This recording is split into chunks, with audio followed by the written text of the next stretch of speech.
शान आहे साऱ्यांची जान आहे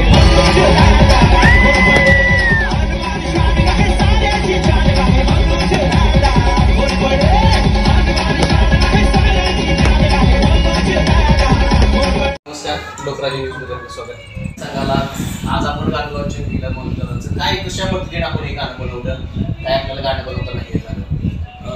सर्वप्रथम ज्या वेळेला घोरपडे परिवाराचे जे काही मित्र परिवार आणि त्यांचे बंधू सगळे मला भेटायला आले आणि मला मनोज दादांबद्दलची डिटेल माहिती मला हवी होती. मला असं होतं की एकही गोष्ट सुटायला नको आणि जनसामान्यापर्यंत सोप्या भाषेत ते कसं पोहोचेल आणि तो माणूस काय आहे हे मला जाणून घ्यायचं होतं. आणि जेव्हा वाचन केलं इथपर्यंत मी गुगलवरती पण जाऊन फोटोज पाहिले आणि मग मला कळालं की अरे हे वेगळं आहे. आणि मग ते शब्द मला सुचले की आन बान शान आहे साऱ्यांची जान आहे मनोज दादा घोरपडे. म्हणून आपलं विजया आनंद या चॅनलवरती आपण हे गाणं लॉन्च करतोय. साऱ्यांची जान आहे मनोज दादा घोरपडे. हे फक्त महाराष्ट्रापुरतं गाणं नसेल तर हे जगभरामध्ये 256 जे डिजिटल मीडिया आहे त्याच्यावरती येणार आहे. म्हणजे तुम्ही स्पॉटिफायवरती गाणं बघू शकता, इन्स्टावरती तर येईलच येईल, फेसबुक आणि इकडे येणारच आहे. पण स्पॉटिफाय गाणं.com MP3 तुम्ही गुगलला सर्च करा तरी गाणं तुम्हाला मिळणार.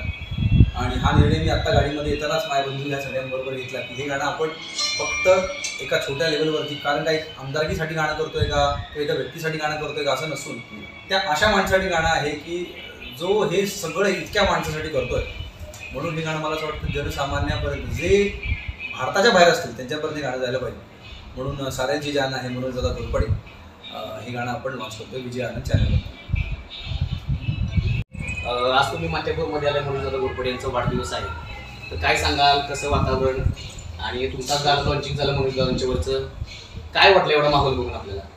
खरं तर महाराष्ट्रभर आम्ही काही पिढ्यापासून कार्यक्रम करत आलो. म्हणजे महाराष्ट्रात असं गाव नसेल तिथे आम्ही परफॉर्म केलं नसेल, पण आज इकडे आल्यावरती हे कळतंय की आपण म्हणतो ना की माणसं खूप वेगळी होत चालली आहे, शहराकडे चालली आहे किंवा भावना शून्य होत चालली आहेत. पण मला असं वाटतं ह्या गावातल्या माणसांचं प्रेम त्यांनी ह्या माणसामध्ये म्हणजे मनोज दादा घोरपडे यांच्यामध्ये मला वाटतं देवच बघितला आहे. इतकी गर्दी त्यांनी इतकी केलेली आहे. आणि तो मला वाटतं मी उतरल्या गाडीतून म्हणालो की हा वाढदिवस वाटत नाही, जत्रा वाटते मला, आणि जत्रा फक्त देवाची होत असते. तर आजचा जो काही सोहळा झाला, आता जो काही वाढदिवस अजूनही सुरूच आहे, ह्या व्यक्तिमत्वावर ही माणसं ह्या गावात या शहरातली किती प्रेम करतात हे दिसत आहे. आणि माझ्या आणि माझ्या शिंदे परिवारातर्फे मी खूप त्यांना शुभेच्छा देतो. पुढच्या त्यांच्या येणाऱ्या वाटचालीसाठी देखील आम्ही त्यांच्याबरोबर उभे आहोत नेहमीच. महाराष्ट्रातील जनसामान्यांचा बुलंद आवाज असणाऱ्या लोकराज्य न्यूज वन चॅनलला लाईक, शेअर आणि सबस्क्राईब करा.